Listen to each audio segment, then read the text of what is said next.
While cleaning the office, the cleaner froze when she saw the Millionaire's name on the spreadsheet. It was the same man who got her pregnant 15 years ago. The alarm blared at 4:30 a.m., same as every weekday for the past 15 years. Diane Miller slapped it silent before it could wake Ethan in the next room. Their apartment walls were paper thin, one of many reminders of a life lived on the margins. She padded barefoot to the bathroom, avoiding the creaky floorboard by the door. The face that stared back from the mirror looked older than 35. Tired eyes, a few strands of gray threading through her auburn hair. She tucked them behind her ear, straightened her shoulders, and got to work. By 5:15, she was dressed in her gray uniform, hair pulled back in a practical ponytail. Diane moved through the small kitchen with practiced efficiency, brewing coffee and assembling Ethan's lunch. Turkey sandwich, apple, granola bar, and the chocolate chip cookie he pretended was too childish but always ate. "Morning, Mom," Ethan mumbled, shuffling into the kitchen. At 15, he was already taller than her, lanky and still growing into his limbs. His dark hair fell across his forehead in a way that made her heart catch, so like his father's. "You're up early," she said, sliding a plate of eggs toward him. "Big test today. Chemistry final?" He nodded, instantly more alert. "Mr. Ramirez says I've got the highest average in the class." Pride swelled in Diane's chest. "That's my boy. Genius level without even trying." "I try," he protested, but grinned around a mouthful of toast. This was their morning dance. Her quiet pride, his modest deflection. What remained unspoken was how his academic success was their ticket out, their shared hope for something better than a 2-bedroom apartment with unreliable heat and a superintendent who took weeks to fix a leaking faucet. "I'll be home late tonight," she reminded him. "Double shift." "I know. I've got study group until 6 anyway." Ethan's eyes, dark and thoughtful, met hers. "You don't have to work so hard, Mom." The familiar guilt twisted in her stomach. "It's just until you finish high school, then we'll figure something else out." What she didn't say. "Then maybe I can stop cleaning other people's messes for a living. Then maybe I can take those night classes. Then maybe I can be something more than just surviving." By 6:00 a.m., Diane was on the bus heading downtown, her body swaying with the familiar rhythm of the route. Chicago was waking up around her, the summer sun already warming the air.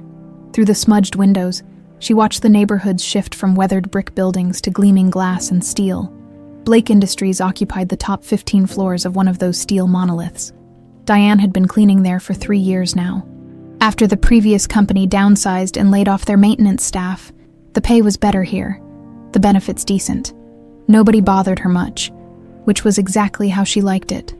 "Morning, Diane," said Sam, the security guard, as she badged in.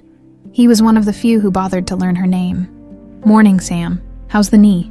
"Doc says I need surgery, but who's got time for that?" He chuckled, waving her through.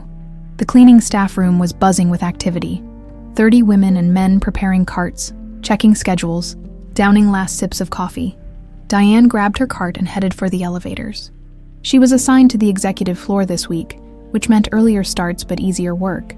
The suits didn't mess things up much, not like the marketing department with their constant parties and brainstorming sessions that left sticky notes everywhere. By 7:30, she was dusting the conference room where the morning meeting would start in 30 minutes. The sunrise over Lake Michigan painted the room gold through the floor-to-ceiling windows. For a moment, Diane paused, letting herself absorb the view that cost millions, but that she got to enjoy for free. The executive floor was quiet. Most assistants wouldn't arrive for another 15 minutes. Diane moved from the conference room to the corner office. The nameplate beside the heavy oak door read, "William Blake, Chief Executive Officer." Her hands always trembled slightly when she cleaned this room, though she'd never actually seen its occupant. The CEO kept early morning hours, but always seemed to be in meetings by the time she reached his office. She'd just finished vacuuming when she noticed papers scattered across the desk. Unusual for this office, which was typically immaculate. Diane hesitated. The cleaning staff were strictly instructed never to touch papers or personal items, but these looked important. Spreadsheets, charts, things that probably shouldn't be left out. As she reached to straighten them into a neat pile, not reading, just tidying, one page slipped and floated to the floor. When she bent to retrieve it, the letterhead caught her eye. Blake Industries' quarterly financial report. And there, at the bottom, was a signature she'd recognize anywhere. A signature she'd once traced with her finger on love notes and birthday cards. A signature belonging to a man who'd disappeared from her life 16 years ago, just when she needed him most. William Blake. The William Blake. Her William. The father of her child.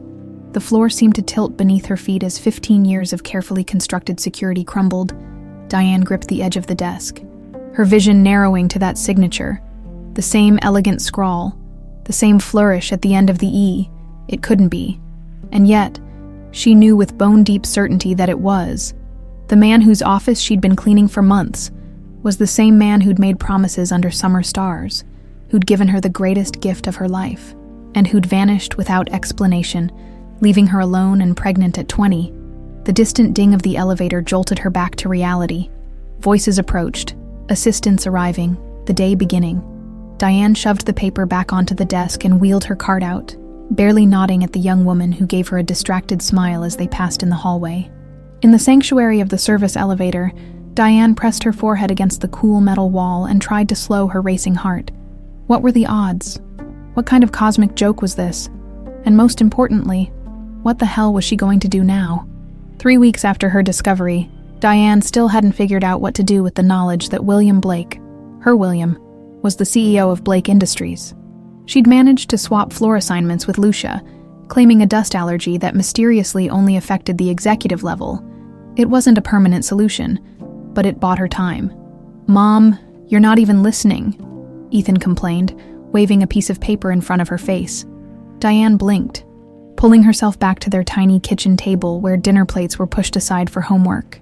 "Sorry, honey, what were you saying?" Ethan sighed with the exaggerated patience of a teenager. "I got selected for this mentorship thing at school.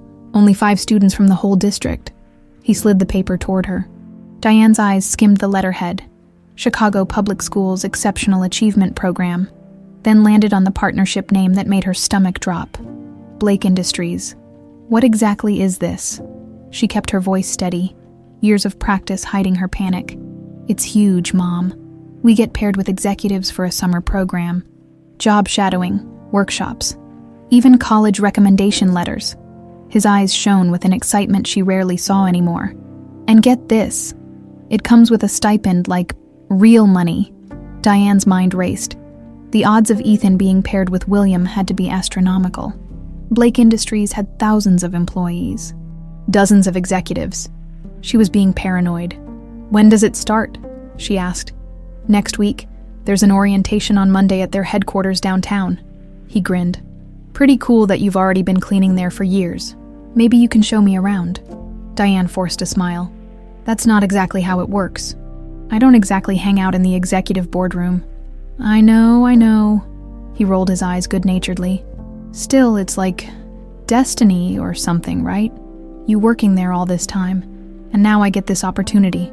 "Destiny," the word echoed hollowly, more like a cosmic joke. "The stipend is $5,000. Mom?" Ethan added quietly. "That's almost enough for a semester at community college." And there it was. The real reason she couldn't simply forbid him from participating. College tuition loomed like a mountain on their horizon, one they'd been preparing to climb with a mixture of scholarships, loans, and Diane's meager savings. $5,000 would make that mountain just a little less steep. "I'm really proud of you," she said, reaching across to squeeze his hand. "This is a great opportunity." She'd figure something out. She always did. Monday morning arrived with an unseasonable chill for June. Ethan emerged from his bedroom, wearing his only button-down shirt and the khaki pants they'd bought at Goodwill for his 8th grade graduation. 2 years later, they were an inch too short. "You look very professional," Diane said, straightening his collar. "Except for those sneakers." "Mom, nobody wears dress shoes anymore. Even Sias wear sneakers now." She doubted William Blake wore sneakers, but kept that thought to herself. "Remember what we talked about," she said instead. "Be respectful, pay attention, and don't mention you work there, I know." He grabbed his backpack. "It's not like I'm embarrassed, but I get it. Keep our worlds separate, professional boundaries and all that." Diane nodded, throat tight with unspoken truths. "Exactly." She busied herself at work that day, taking every available task to keep her mind occupied. Still, By 3:30, she found herself inexplicably drawn to the edge of the executive floor, watching from around a corner as the elevator opened and 5 teenagers spilled out, escorted by a woman in a tailored suit. Ethan was among them, his lanky frame towering over 2 girls in the group. His eyes were wide, taking in the opulent surroundings.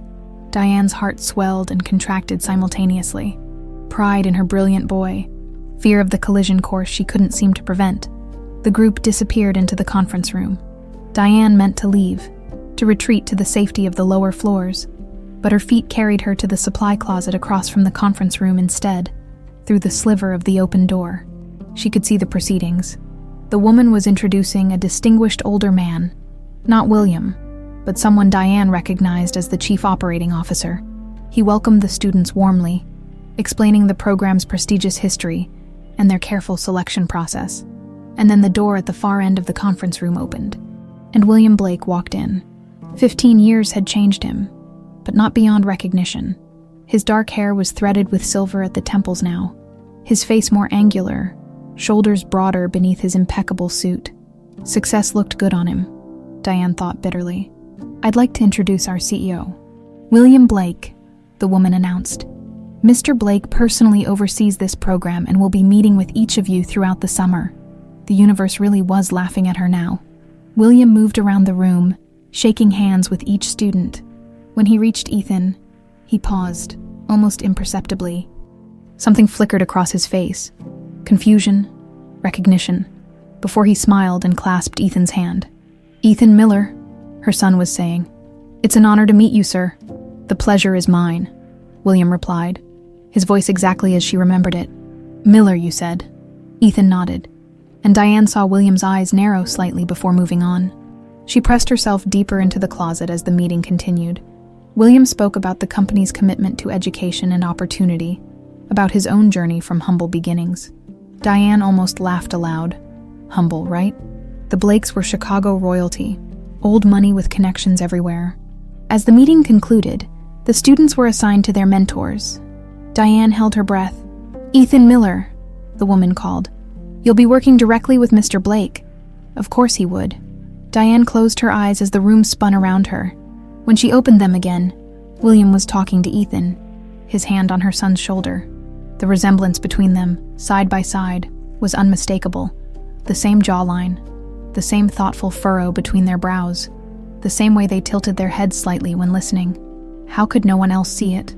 As the group filed toward the elevator, Diane shrank deeper into the shadows. She'd managed to avoid William Blake for 3 years. Now, it seemed, their worlds were destined to collide after all, and she had absolutely no idea what to do about it. "So, how was it?" Diane tried to sound casual, as Ethan dropped his backpack on the kitchen counter that evening. "It was..." He paused, searching for words. "Incredible, actually. The building is like something out of a movie. We had lunch in this cafeteria with actual chefs. Mom, chefs, not lunch ladies." She smiled despite her anxiety. "And the program itself." Ethan sat at their small kitchen table, energy radiating from him. "I got assigned to the CEO himself, William Blake. Can you believe that?" Diane busied herself with dinner preparations, keeping her back to him. "That's quite an honor. He's not what I expected," Ethan continued. "I mean, he's obviously rich and powerful, but he's not stuck up. He actually listened when I talked, asked questions about school, what classes I like." He grabbed an apple from the fruit bowl. "It's weird, though." Diane froze. "What's weird?" "I don't know." Ethan took a bite, chewing thoughtfully. "It felt like he was studying me or something, like he was looking for something in my face." He shrugged. "Probably just nervous about making a good impression." Diane set a pot of water on the stove with more force than necessary. "So what happens next?" "I go back Wednesday. Mr. Blake is taking me and the other mentees to some tech conference." Ethan's eyes brightened. "And get this, I'm supposed to wear a company badge like I actually work there." Diane's stomach clenched. A badge meant security records, photographs, database entries. "That's great, honey." "Mom," Ethan's voice softened. "Are you okay with all this? You seem weird about it." She forced a smile. "Just tired. It's a lot to process. I know it's not what we planned." He looked suddenly younger, uncertain. If you think it's too much, or it'll interfere with my summer job at the store. No, she interrupted firmly. This is a wonderful opportunity. I'm just being silly. Later, after Ethan had gone to bed, Diane sat at the kitchen table with a cup of tea gone cold, trying to formulate a plan. She could quit her job, but they needed the income and benefits. She could tell Ethan the truth, but what would that accomplish? It would create confusion and pain for a boy who'd never asked for any of this complication. She could confront William, but the thought made her blood run cold. What would she even say? Remember me? The girl you ghosted 15 years ago? Surprise, we have a son. No good options, only choices between bad and worse. In his penthouse overlooking the Chicago skyline, William Blake swirled a glass of scotch, letting the amber liquid catch the light. His mind kept circling back to the boy from the mentorship program, Ethan Miller. Something about him was hauntingly familiar. The shape of his eyes, the way he gestured when explaining something he was passionate about. William couldn't shake the feeling they'd met before. You're working too late again? Jessica's voice cut through his thoughts. His wife of 12 years stood in the doorway of his home office, impeccably dressed despite the late hour. Jessica Harper Blake had been the perfect corporate spouse. Elegant, socially connected, tireless in her support of his career ambitions, and entirely wrong for him in every way that mattered. Conference call with Tokyo. He lied easily. They'd been lying to each other for so long it had become their native language. She didn't believe him. Her raised eyebrow said as much. But she didn't care enough to challenge him either. I'm heading to bed. Don't forget we have the foundation gala tomorrow. Wouldn't dream of it, he said, raising his glass in a mock toast. After she left, William opened his laptop and typed Ethan Miller, Chicago into the search bar. Nothing distinctive appeared. Some social media profiles that didn't match. Academic competition results from years that didn't align. He needed more information. The mentorship program had files on all the students. He'd review Ethan's tomorrow, ostensibly to prepare for their next meeting. Something about the boy tugged at him. A puzzle piece that didn't quite fit anywhere in the careful construction of his life. You're Diane Miller's son, aren't you? The question came from a sleek blonde woman who'd appeared beside Ethan as he waited in the Blake Industries lobby on Wednesday morning. She wore a designer outfit that probably cost more than his mom's monthly rent, and a smile that didn't quite reach her eyes. Yes. Ethan shifted uncomfortably. I'm sorry.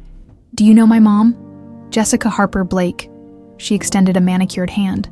William's wife. Oh, nice to meet you, Mrs. Blake. Ethan shook her hand, wondering how she knew about his mother. But before he could ask, the elevator doors opened, and the other mentorship students poured out with their coordinators.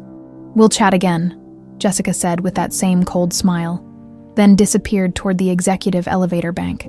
The encounter left Ethan unsettled, but the feeling faded as the day progressed. The tech conference was fascinating, full of cutting-edge innovations and brilliant people. More surprising was Mr.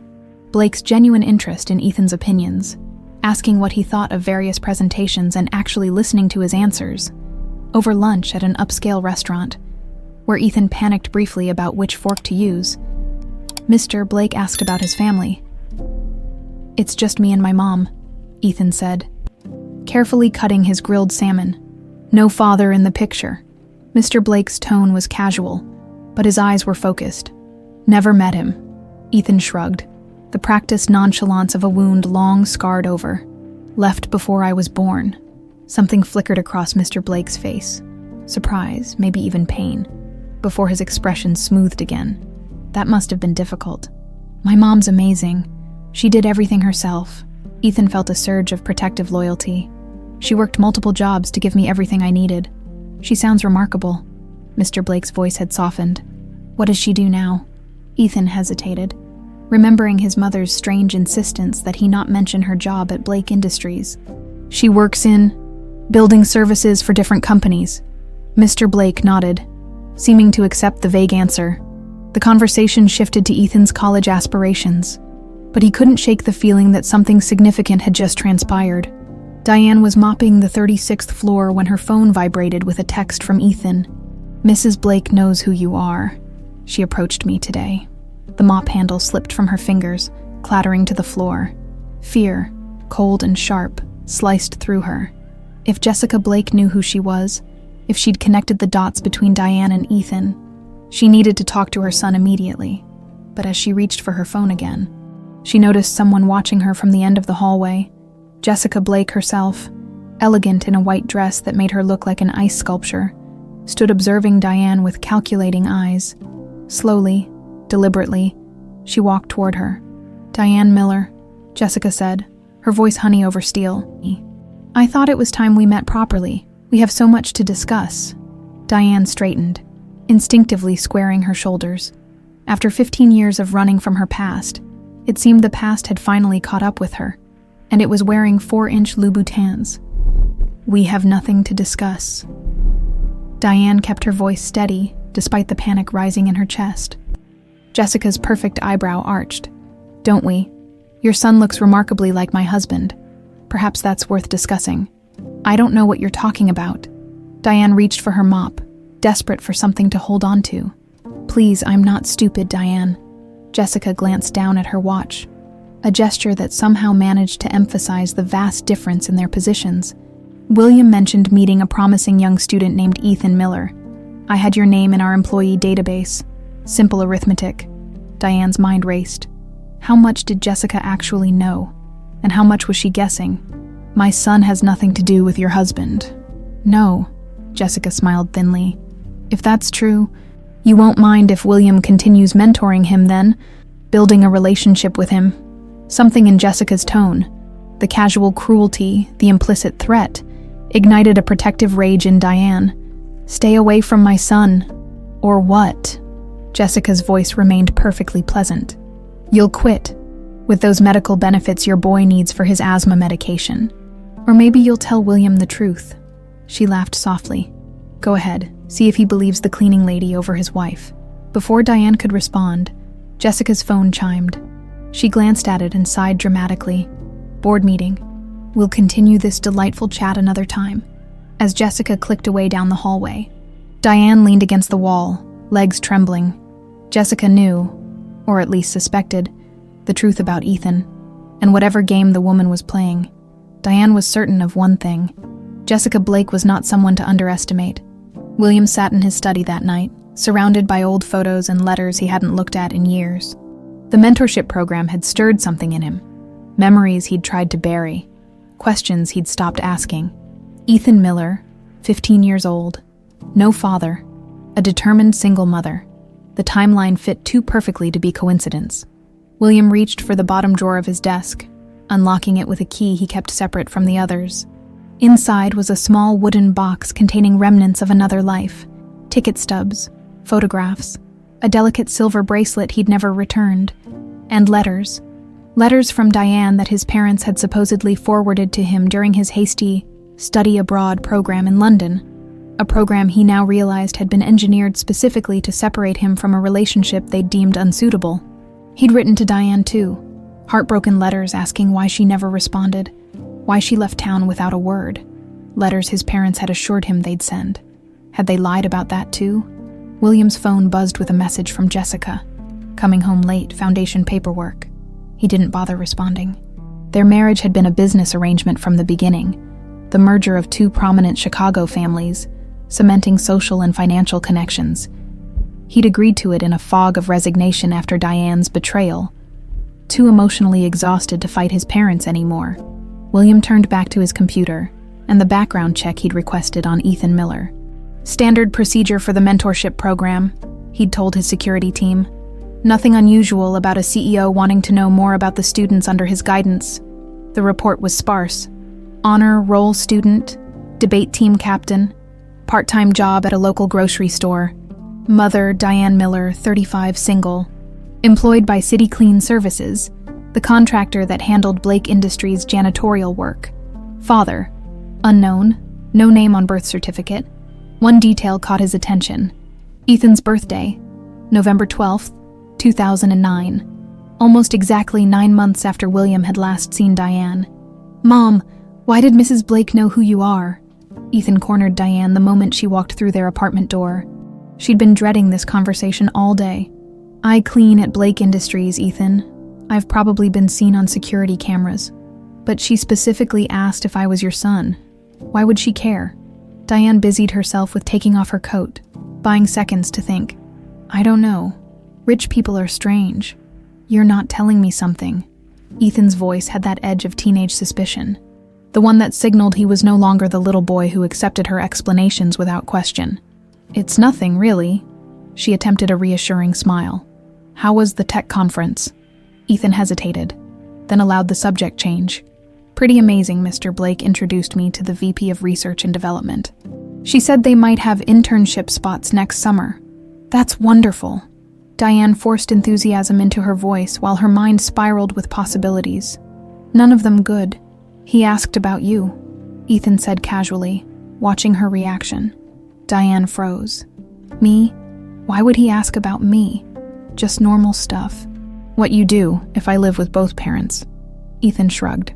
I told him it's just us, that my dad left before I was born. Diane struggled to keep her expression neutral. What did he say to that? He seemed, I don't know, sad. Maybe. Ethan grabbed an orange from the fruit bowl. Then he started asking about college and what I want to study. Ethan? Diane took a deep breath. If Mr. Blake asks more personal questions, about me, or us, or your father, I'd rather you didn't share too much. It's not appropriate for a professional mentorship. Ethan's eyes narrowed. What's going on, Mom? You're acting weird. Nothing's going on, she lied.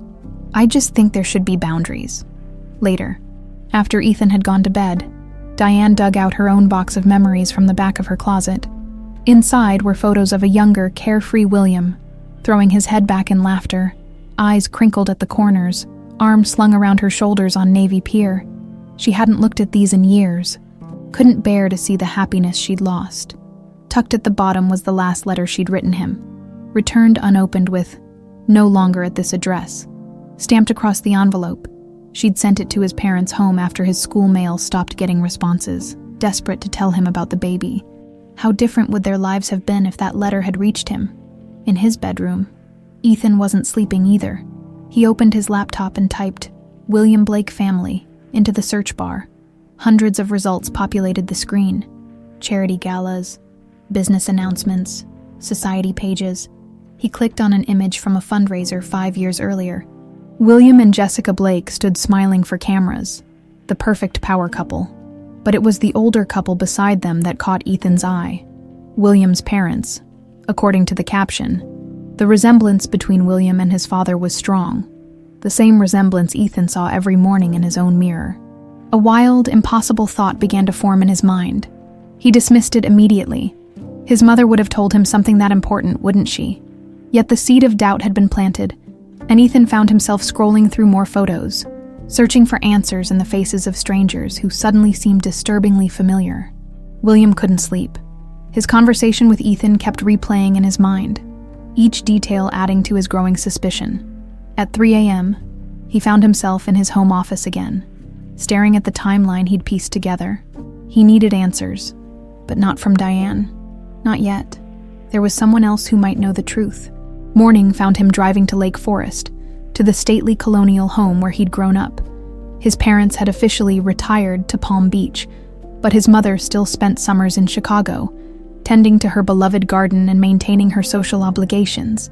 Eleanor Blake was pruning roses when he arrived, wearing garden gloves and a wide-brimmed hat that had probably cost more than most people's monthly mortgage payments.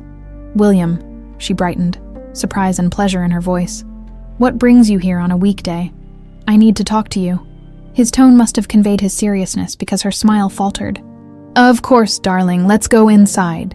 In the immaculate sitting room, a space designed for appearance rather than comfort, William declined offers of tea and proceeded directly to his purpose.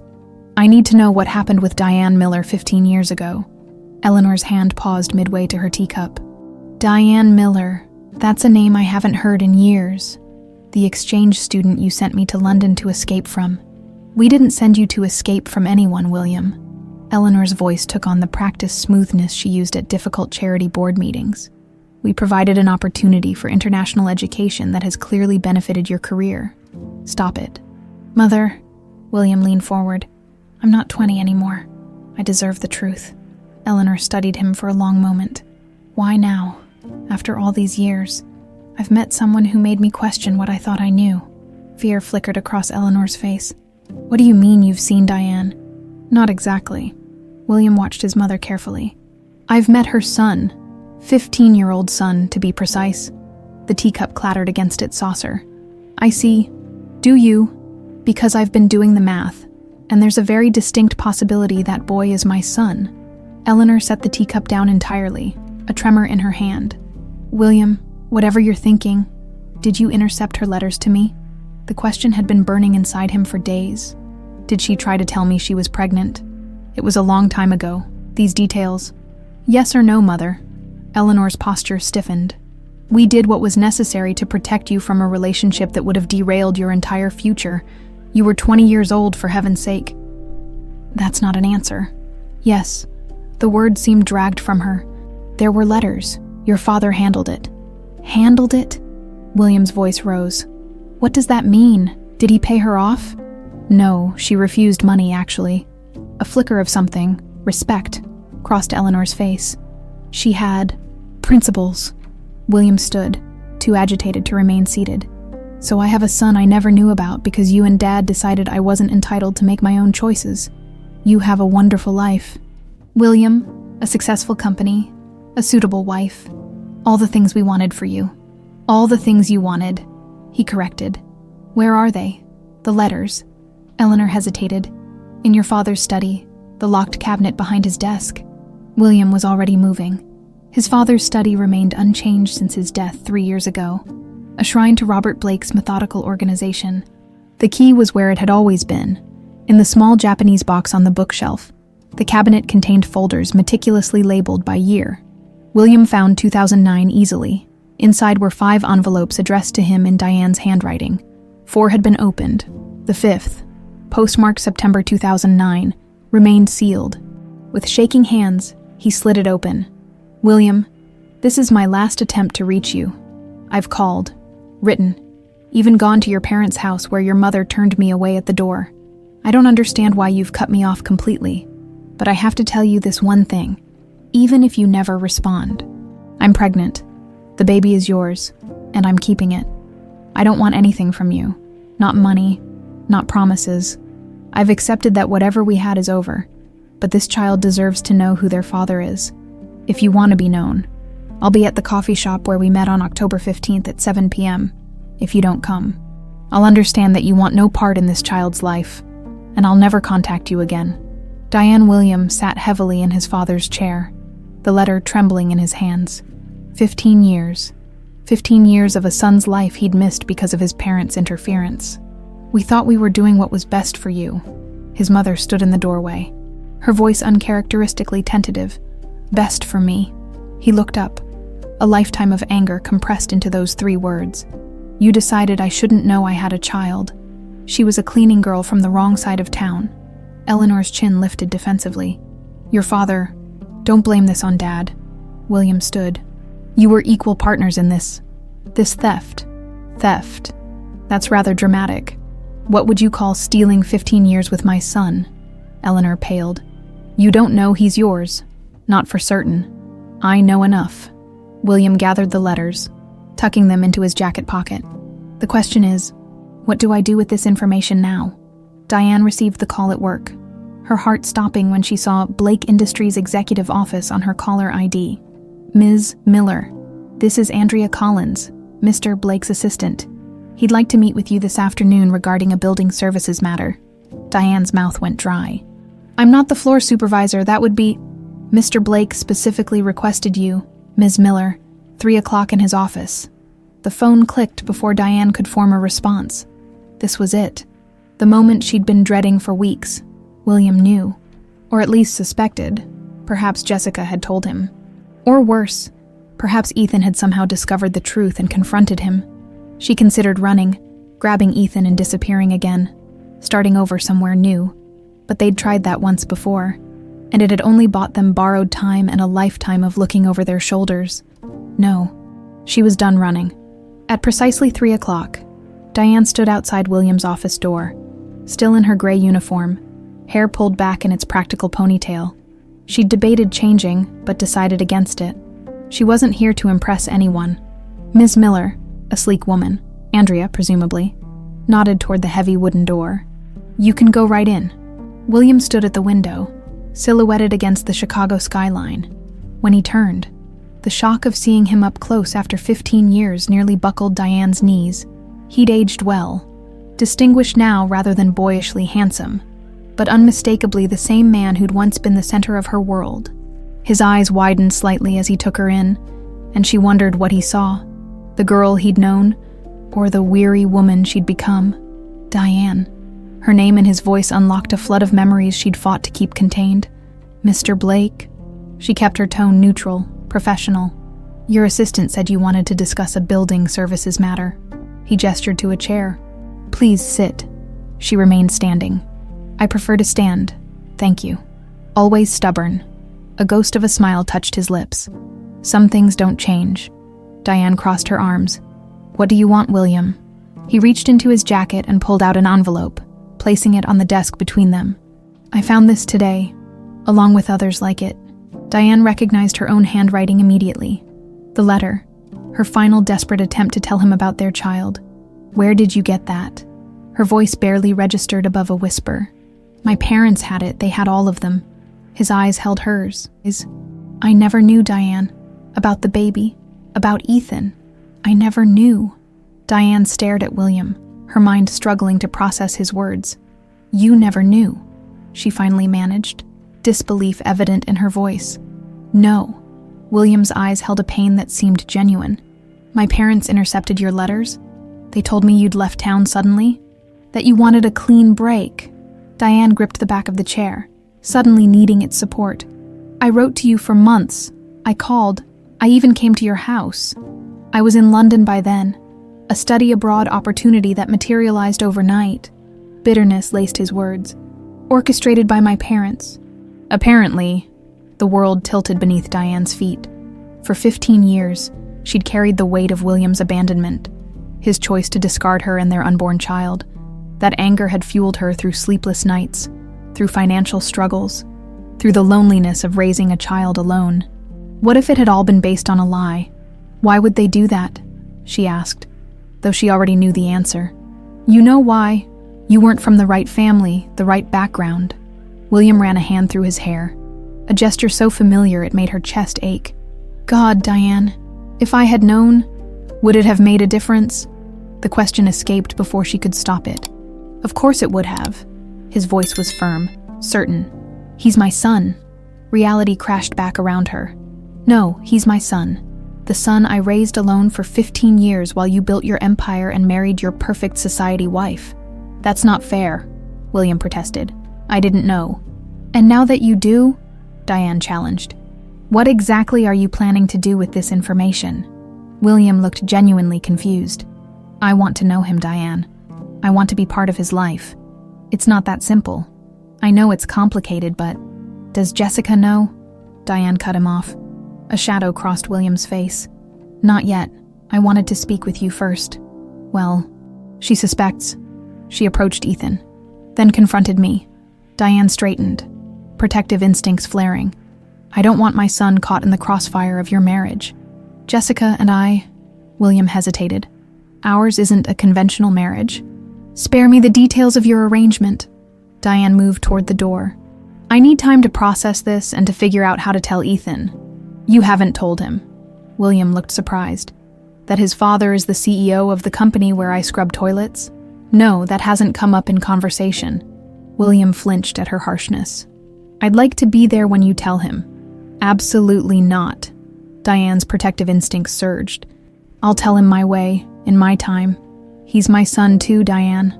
Biologically, yes, but you don't know him. You haven't earned the right to be in that conversation." Before William could respond, the office door opened and Jessica swept in, immaculate in a navy dress that probably cost more than Diane's monthly rent. "William, the Hendersons are waiting in the—" She stopped, eyes narrowing as she registered Diane's presence. "Well, isn't this cozy?" The tension in the room thickened to something palpable. William straightened, his expression smoothing into the corporate mask Diane had observed from afar, but never seen directed at her. "Ms. Miller and I were discussing building services issues," he said evenly. Jessica's gaze flicked between them, calculating. How fascinating. I wasn't aware the CEO personally handled cleaning complaints. Jessica? William's voice held a warning. No, please, continue your discussion. Jessica's smile was arctic. I'm simply here to remind you about the Henderson meeting. 5 minutes, darling. She brushed past Diane on her way out, the scent of expensive perfume lingering in her wake. William sighed once the door closed. I should handle this now, but we need to talk again soon. Diane nodded, suddenly exhausted. I'll be in touch. As she walked back to the service elevator, Diane's mind raced. William hadn't known. He hadn't abandoned them intentionally.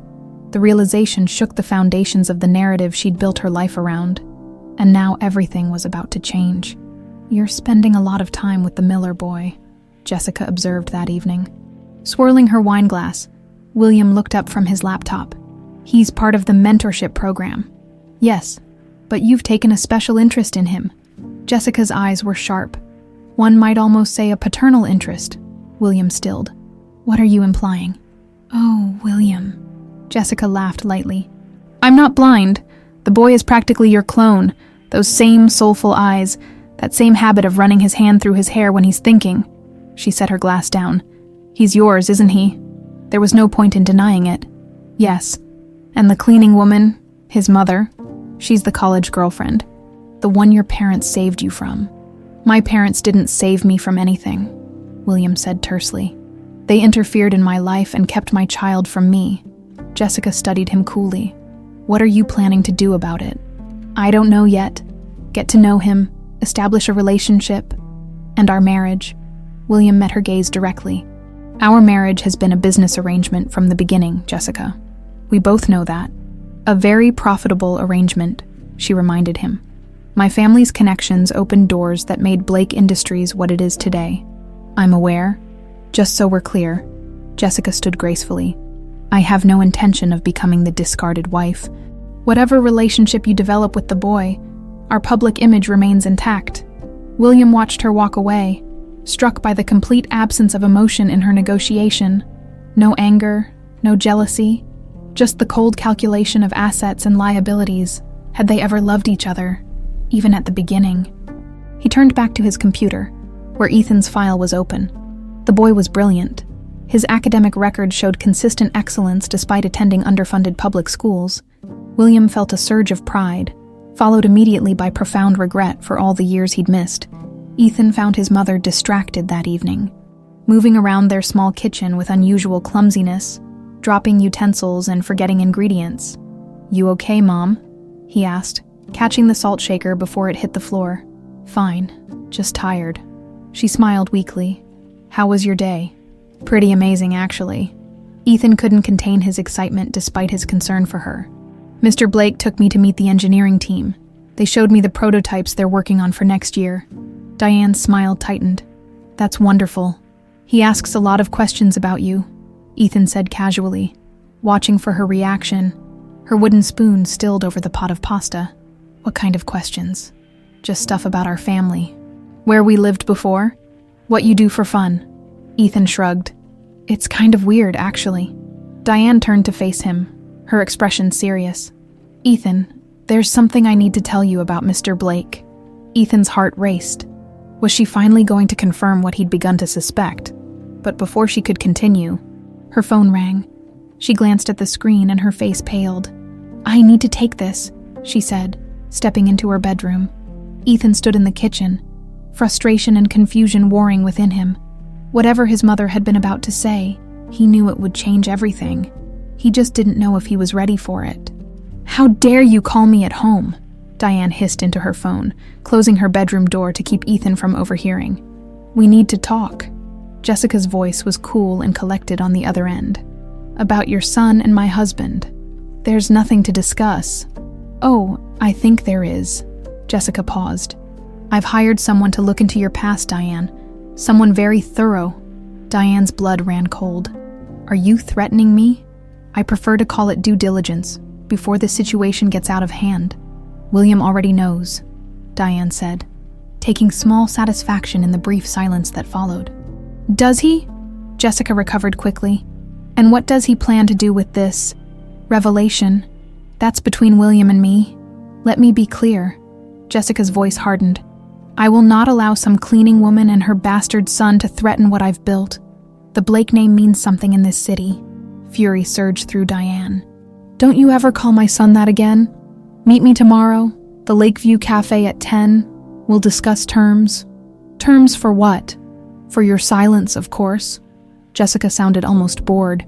Everyone has a price, Diane. I just need to figure out yours. The line went dead before Diane could respond. She sat on the edge of her bed, phone clutched in her trembling hand. Jessica wasn't just suspicious. She knew everything and was prepared to fight dirty to protect her position. A knock at her door startled her. Mom, Ethan called.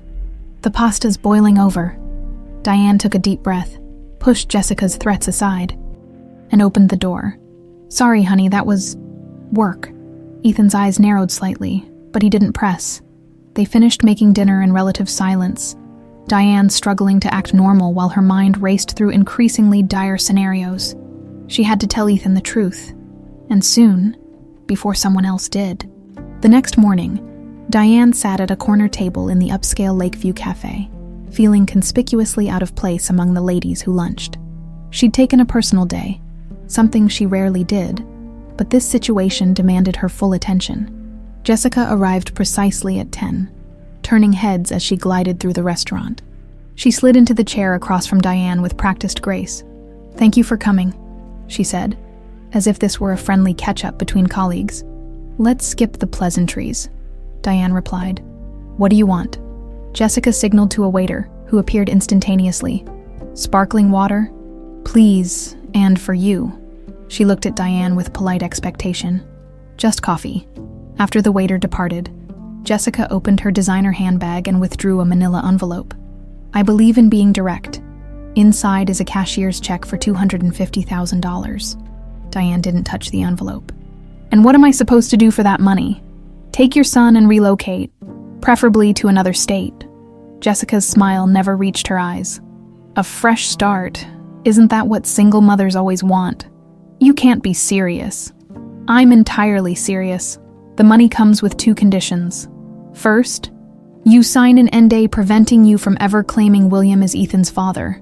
Second, you leave Chicago immediately. Diane stared at her, incredulous.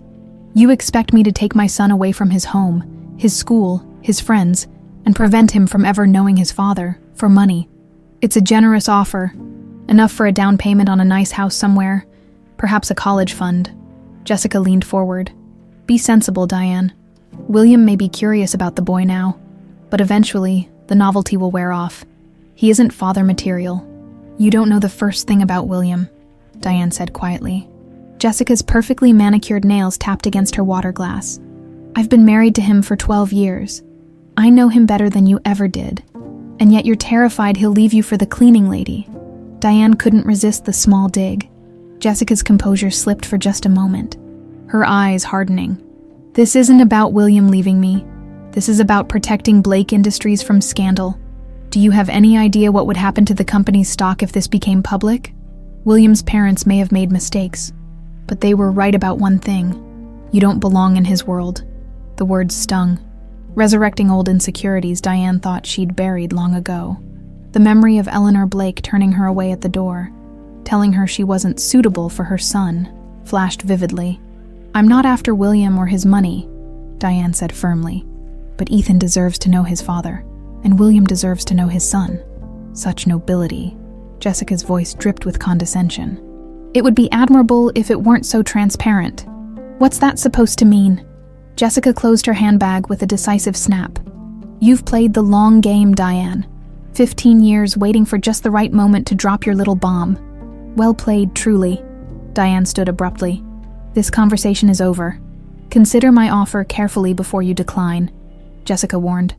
It won't be repeated, and trust me when I say you don't want me as an enemy. Diane walked out, leaving the envelope untouched on the table. Stephen Rhodes had been a private investigator for 20 years, specializing in high-profile divorce cases.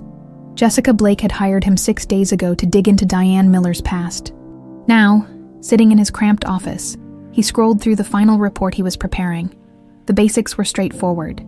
Single mother, Steady employment history. No criminal record.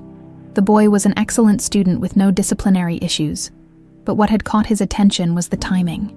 According to his sources, Jessica Blake had known William in college.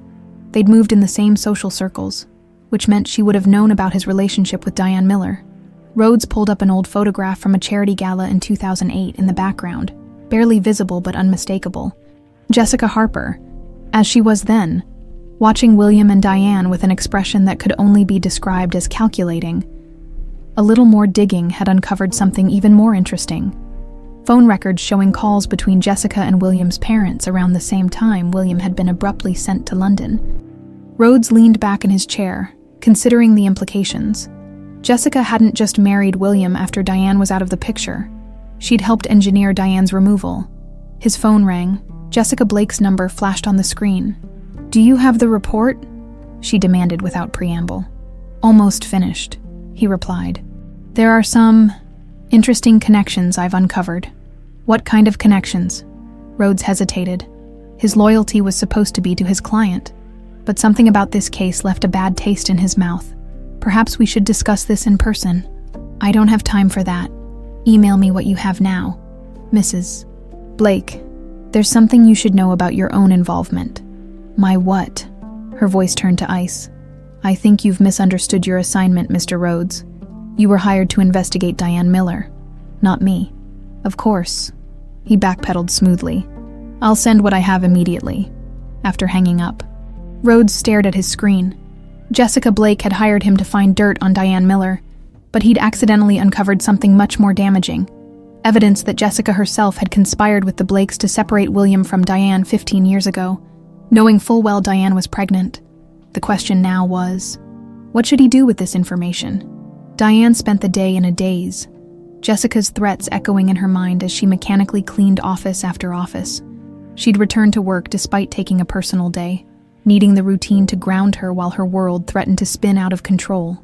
The vibration of her phone startled her. A text from the school, "Please contact the main office regarding Ethan Miller." Her heart dropped. Had something happened to him? She dialed immediately. "Lincoln Park High School." A brisk voice answered. "This is Diane Miller. I got a message about my son." "Yes."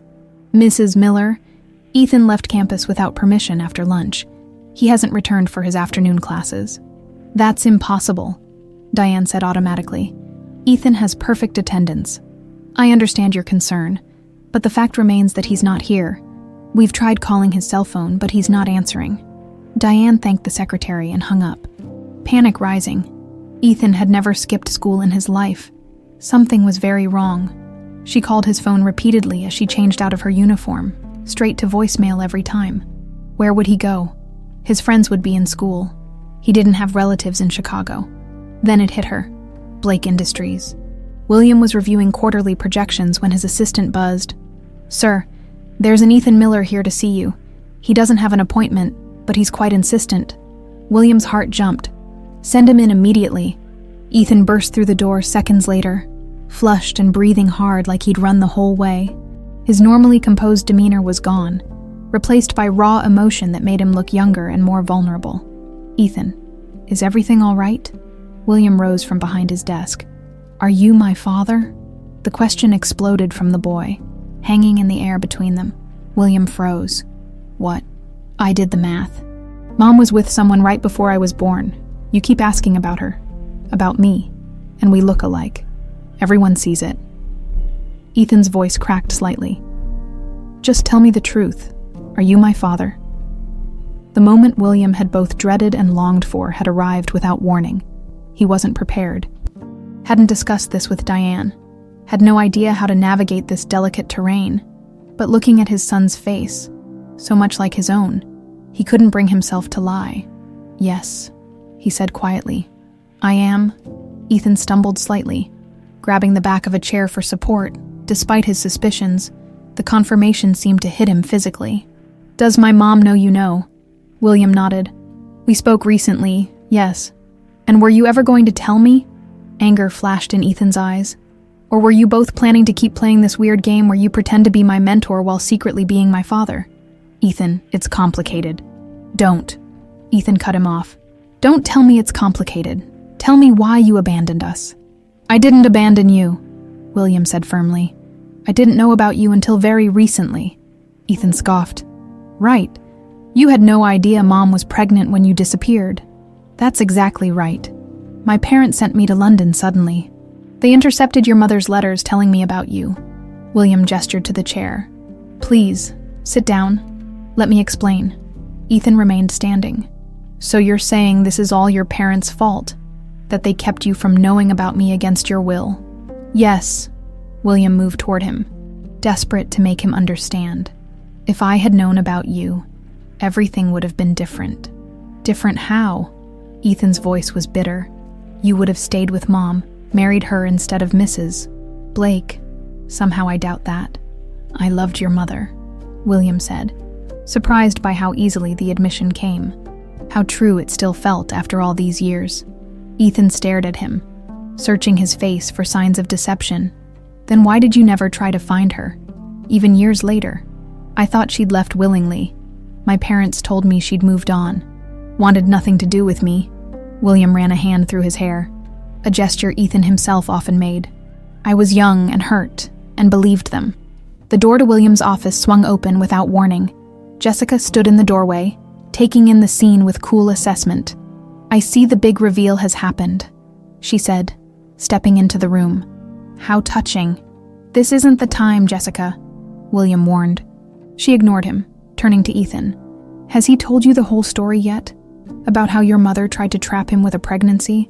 How she refused the generous settlement we offered?" "What settlement?" Ethan looked between them, confused. "Jessica, stop it," William snapped. "The boy deserves the truth." "William, about his mother's opportunism. My mother works 3 jobs to support us," Ethan shot back. "She's never taken a dime from anyone." "So noble." Jessica's smile was venomous.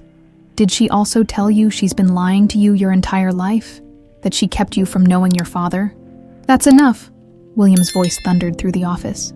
"Get out, Jessica. This is my company too, darling. Or have you forgotten whose family connections built Blake Industries into what it is today?" The tension in the room was suffocating. Ethan backed toward the door, overwhelmed. "I shouldn't have come here," he muttered. "Ethan, wait." William started toward him, but Jessica stepped between them. "Let him go, William. This little family reunion is over." Before William could respond, the office door burst open again. Diane stood there, still in her cleaning uniform, hair escaping its ponytail. "Ethan." Relief flooded her face at the sight of her son.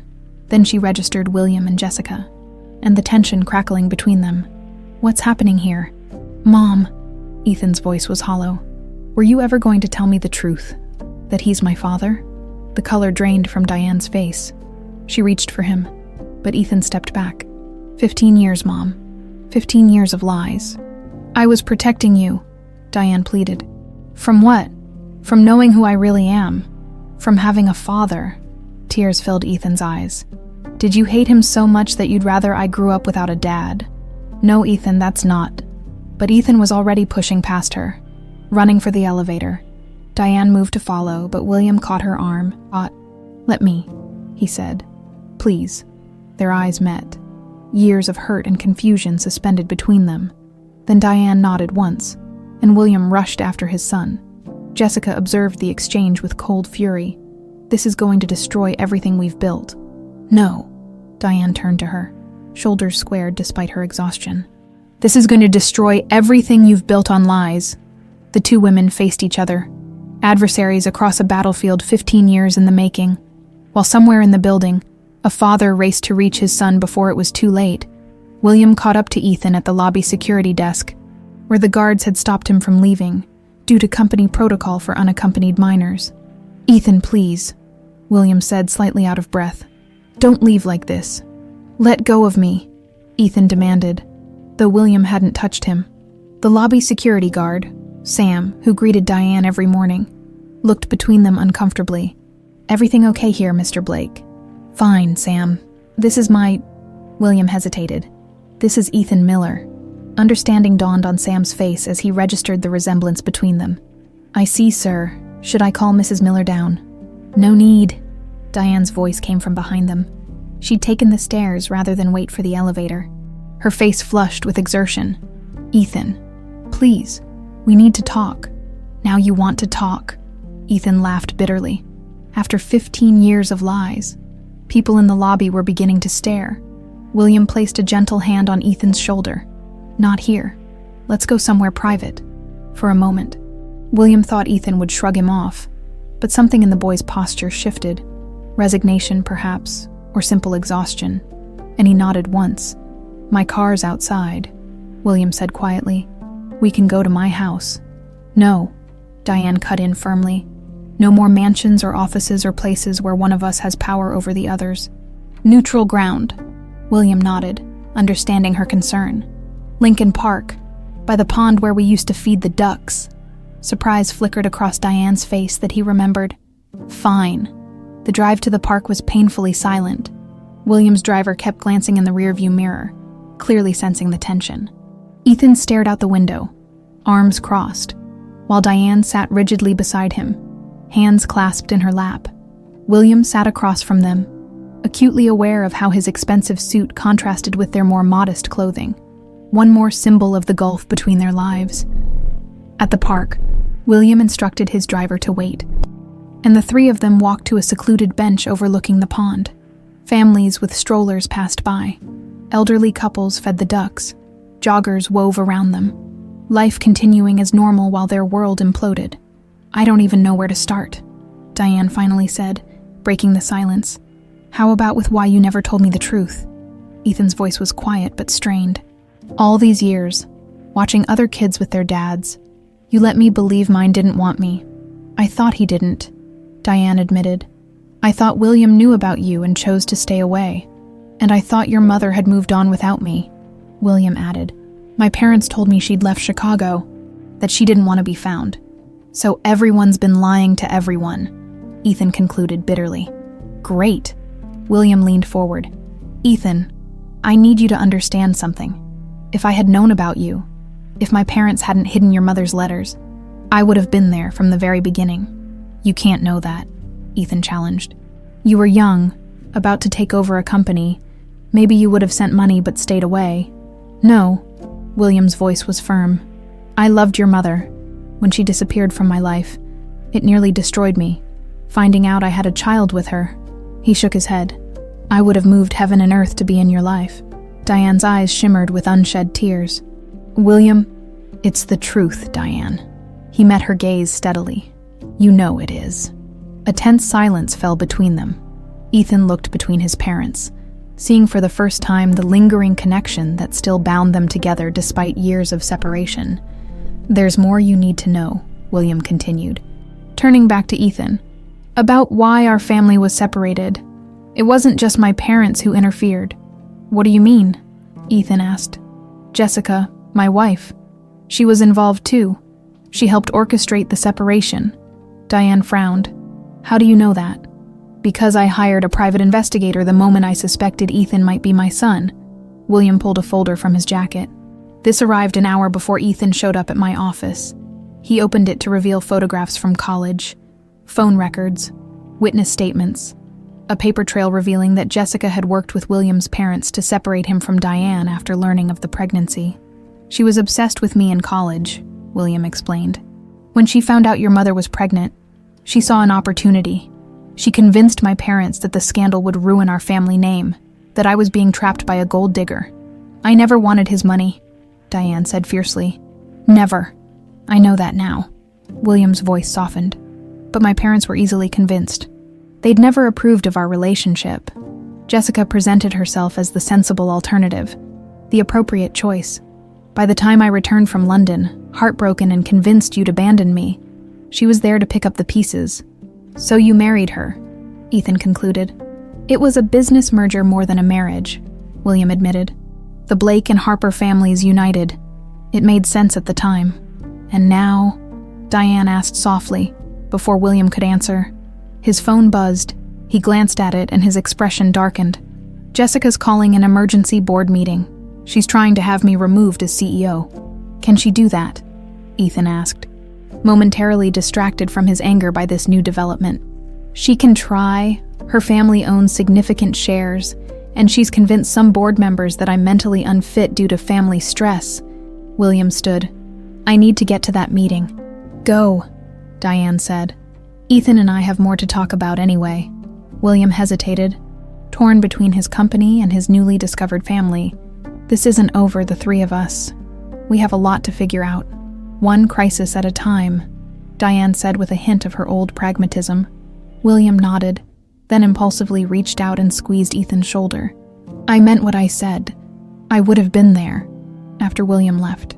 Diane and Ethan sat in silence, watching the wind create ripples across the pond's surface. I should have told you, Diane finally said. I was wrong to keep it from you. Why did you? Ethan asked, his anger giving way to genuine confusion. Why hide who my father was, especially after we moved back to Chicago? After you started working at his company, Diane sighed. Pride, fear, the belief that he'd rejected us. She looked at her son, really looked at him, and maybe protection too. I didn't want you to know your father didn't want you, or so I thought. All those times I asked about him. I told you half-truths, that he was smart like you, that he loved science, that he had your same dimple when he smiled. Diane reached for his hand. I never lied about who he was, only about what happened between us. Ethan didn't pull away, which Diane counted as a small victory. What happens now? He asked. I don't know, she answered honestly. That depends on a lot of things, including what you want. I don't even know what I want, Ethan admitted. Everything's changed so fast. As the sun began to set over Lincoln Park, mother and son sat together, the weight of 15 years of secrets between them, facing an uncertain future that somehow contained both more complications and more possibilities than either had imagined possible just days ago. The Blake Industries boardroom crackled with tension. Board members sat stiffly around the massive mahogany table, glancing uncomfortably between William and Jessica, who sat at opposite ends like opposing generals. I've called this emergency meeting, Jessica began, her voice steady, because recent developments have raised concerns about William's judgment and focus. What developments? Asked Harold Winters. The longest-serving board member, Jessica passed folders to each member. William has discovered he has a teenage son from a previous relationship, with one of our janitorial staff no less. He's been meeting with this boy secretly, showing clear favoritism in the mentorship program, and is now talking about publicly acknowledging him. Murmurs rippled around the table. William remained calm, waiting for the whispers to subside. Is this true, William? Harold asked. Parts of it, William acknowledged. I recently discovered I have a 15-year-old son. His mother works for our building services contractor. And yes, I intend to acknowledge him publicly, because he is my son. And I'm proud of him. The optics are concerning, another board member noted. The timing, with the Westridge merger negotiations. The timing was not my choice, William interrupted. But I won't apologize for embracing my son now that I know of his existence. Jessica smiled thinly, which brings us to the question of William's judgment. Making major personal decisions that affect the company without board consultation. My family is not a board matter, William said firmly. It becomes one when it affects shareholder value, Jessica countered. Your behavior these past weeks has been erratic, distracted. I'm proposing a temporary leave of absence while you adjust to these new circumstances. William had anticipated this move. He pulled out his own folder. Before we vote on that proposal, I think the board should review these documents. He distributed copies of the investigator's report, carefully redacted to focus solely on Jessica's involvement in separating him from Diane and concealing his child. 15 years ago, my wife conspired with my parents to hide my son's existence from me, William stated as the board members scanned the evidence. She knew Diane was pregnant with my child and actively worked to ensure I never found out. Shocked expressions spread around the table. Jessica's composed facade cracked slightly. This is absurd. Ancient history dredged up to distract from the current issue. The current issue, William replied evenly, is integrity and judgment. You've questioned mine. I'm questioning yours. Harold cleared his throat. These allegations are serious, Jessica. They're irrelevant. Jessica's voice had an edge now. Whatever happened 15 years ago has nothing to do with William's current inability to lead this company. I disagree, William said, standing. "I believe someone who would deliberately separate a father from his child, who would build a marriage on deception, shows exactly the kind of judgment this board should be concerned about." The room fell silent. Jessica's face had gone pale with fury. "I move that we table Jessica's proposal," Harold finally said, "and perhaps both Blakes should recuse themselves while the board discusses these personal matters privately." As William and Jessica were escorted to separate waiting areas, the power dynamic between them had irrevocably shifted. For the first time in their marriage, William held the upper hand. Diane and Ethan had moved from the park to a small diner nearby, neutral territory where they could continue their conversation over comfort food. Ethan demolished a burger and fries while Diane picked at her salad, her appetite gone. "What did William mean when he said, 'This isn't over'?" Ethan asked between bites. "About us being a family or whatever." Diane sighed. "I honestly don't know, Ethan. Everything's happening so fast. Do you think he expects us to suddenly play happy family like Sunday dinners at his mansion or something?" Ethan's tone was skeptical, but Diane caught the hint of curiosity beneath it. "I don't expect anything," she replied carefully, "and neither should you. William has a complicated life, a company to run." "A wife?" Ethan added. "Yes, though from what we saw today, I'm not sure how long that will last." Ethan considered this. "Do you still have feelings for him? For my dad?" The question caught Diane off guard. She'd spent 15 years carefully avoiding that particular reflection. "What William and I had was a long time ago," she said finally. "We were different people then." "That's not really an answer," Diane smiled ruefully. "You're too smart for your own good. You know that. I get it from both sides, apparently." Ethan's attempt at humor was a small olive branch, and Diane grasped it gratefully. "I don't know what I feel for William now," she admitted. "For 15 years I thought he'd abandoned us, finding out he didn't know about you, that he would have wanted to be in your life. It changes things, but not everything." "No," she agreed. "Not everything." Ethan pushed his empty plate away. "I'm still mad at you for keeping this from me. I know, you have every right to be. But I get why you did it. At least I'm trying to." He met her eyes directly. "I don't want some fairy tale where we all suddenly become the perfect family. But maybe I'd like to get to know him, as whatever he is to me now." Diane reached across the table and squeezed his hand.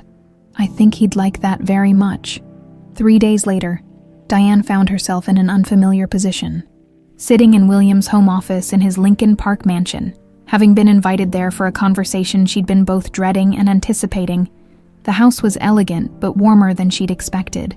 Bookshelves filled with well-read volumes, photographs of places rather than people, comfortable furniture that invited actual use rather than mere admiration. "Jessica's moved out," William said without preamble, entering with 2 cups of coffee. "She's filed for divorce." "I'm sorry," Diane said automatically. William's lip quirked. "No, you're not. Neither am I, truthfully." She accepted the coffee with a small smile. "What happened at the board meeting?" "They voted to retain me as CEO. Jessica's resigned from the board." He sat across from her. "The story will break soon. About Ethan being my son. I've already informed our PR team. How will you handle it?" "With the truth that I recently discovered I have a son, that I'm overjoyed to have him in my life, and that I ask for privacy as our family navigates this new relationship." William studied her face.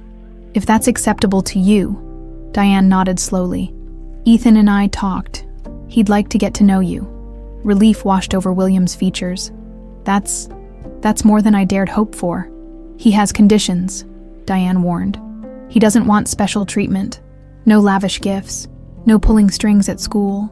He wants to earn things on his own merit. He really is your son," William said with a fond smile. "And yours. That stubborn pride. All Blake." They shared a moment of understanding that bridged the 15-year gap between them. "And you, Diane?" William asked softly. "Where do you fit in this new arrangement?" "I'm Ethan's mother. That doesn't change." "I didn't mean—" "I know what you meant," she interrupted gently. "And I don't have an answer yet. Too much has happened too quickly." William nodded, accepting this. "Would you and Ethan join me for lunch on Saturday? Nothing fancy, just a start?" Diane considered the man before her. Older. Wiser perhaps, but with the same eyes that had once looked at her with such love, the path forward was uncertain, complicated by history and hurt, but no longer blocked by lies. "I think we'd like that," she said finally. Saturday arrived sunny and mild. William suggested a small Italian restaurant in their old neighborhood, a place they'd gone to as college students when they could scrape together enough money for a proper date. Diane and Ethan arrived first. She'd fretted over what to wear, settling on a simple sundress that made her feel confident without trying too hard. Ethan wore his usual jeans and button-down, his concession to the occasion being slightly neater hair than usual. When William walked in, he seemed different somehow, less the corporate titan and more the man Diane had once known. He'd dressed casually in slacks and a polo shirt, no tie or jacket in sight. "You came," he said, relief evident in his voice. "We said we would," Ethan replied with teenage matter-of-factness they ordered, navigating the initial awkwardness with safe topics. Ethan's school projects, William's foundation work, the unusually pleasant weather. Gradually, the conversation found a more natural rhythm. When their food arrived, they fell silent for a moment. The reality of what they were doing, sharing their first meal as a family, suddenly overwhelming. "This is weird, right?" Ethan finally said, breaking the tension. "I mean, for all of us," William chuckled. "Definitely weird. But good weird," Diane added softly. "Yeah," Ethan agreed, a tentative smile forming. "Good weird," as they ate, sharing stories and cautiously building bridges between their separate lives. Diane watched the two most important men in her world begin to find their way toward each other. There were still mountains of complications ahead, years of missed moments they could never reclaim, wounds that would take time to heal.